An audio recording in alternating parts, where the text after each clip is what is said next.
இன்றைக்கி திங்கக்கிழமை கிருத்திகை. எங்கள் வீட்டிலேருந்து 18 கிலோமீட்டரில் தான் சிக்கல் இருக்குது. ஸோ முருகர் கோவில் போகலாம் அப்படின்னு சொல்லிட்டு நாங்கள் கிளம்பிட்டோம். கோவிலுக்கு அம்மா, அப்பா, கவின், மகிழினி, நான் எல்லோரும் சேர்ந்து போயிருந்தோம். குழந்தைங்களையும் கூட்டிகிட்டு போகிறதுனால பஸ்ஸில் போக வேணாம் அப்படின்னு சொல்லிட்டு கார் ரெண்ட்டுக்கு எடுத்துகிட்டு போயிருந்தோம். திருவாரூர் வந்தால் மோஸ்ட்லி நான் சிக்கல் போகாமல் வரமாட்டேன். இந்த கோவில் எனக்கு ரொம்ப ஸ்பெஷல். ஏன்னா நான் ஏதாவது ஒரு வேண்டுதல் வச்சுட்டு நான் போய் கோவிலுக்கு போயிட்டு வந்தேன் அப்படின்னா கண்டிப்பாக அது எனக்கு நடக்குது. அதுவும் இல்லாமல் நான் ஒரு முருகர் பக்தர். கண்டிப்பாக முருகர் கோவில் போகாமல் வரமாட்டேன். ஒரு 3:45 இருக்கும். நாங்கள் கோவிலை ரீச் பண்ணிட்டோம். ஆனால் 4 o'clock தான் நடை திறந்தாங்க. ரொம்ப கூட்டம்லாம் இல்லை, ஏன்னா அப்போ தான் நடை திறந்துருந்தனால கொஞ்சம் பேர் தான் இருந்தாங்க. அதுக்கப்புறம் தான் கூட்டம் வரும். ஸோ நாங்கள் சீக்கிரமாகவே போயிட்டோம்.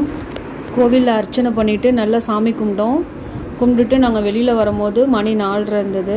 ஸோ அப்படியே வேளாங்கண்ணி போகலான்னு பிளான் பண்ணியிருந்தோம். பிக்கல்லேருந்து வேளாங்கண்ணி ஒரு 10 to 12 கிலோமீட்டர்ஸ் தான் இருக்கும். கிளைமேட்டும் நல்லா இருந்தது, வெயில் இல்லை, மழை தூறல் போட்டுட்டு இருந்துச்சு. அதனால அங்கேயே போயிட்டோம். நேராக பீச்சுக்கு போயிட்டோம். அங்கே போய் குழந்தைங்கள பலூனில் விளையாட விட்டுட்டு பஜ்ஜி சுண்டல்லாம் வாங்கி சாப்பிட்டோம்.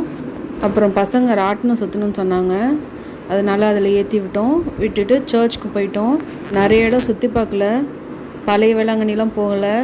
மெயின் சர்ச், பெரிய சர்ச் மட்டும் பார்த்துட்டு சாமி கும்பிட்டுட்டு அங்கேருந்து நாங்கள் கிளம்பிட்டோம். அங்கேருந்து நைட்டு வீட்டுக்கு கிளம்பிட்டோம். நாங்கள் வீட்டுக்கு வரும்போது டைம் வந்து 7:30. ஒரு 4 hours நாங்கள் சிக்கலுக்கு போயிட்டு வேளாங்கண்ணியும் பார்த்துட்டு நாங்கள் ரிட்டர்ன் கிளம்பிட்டோம்.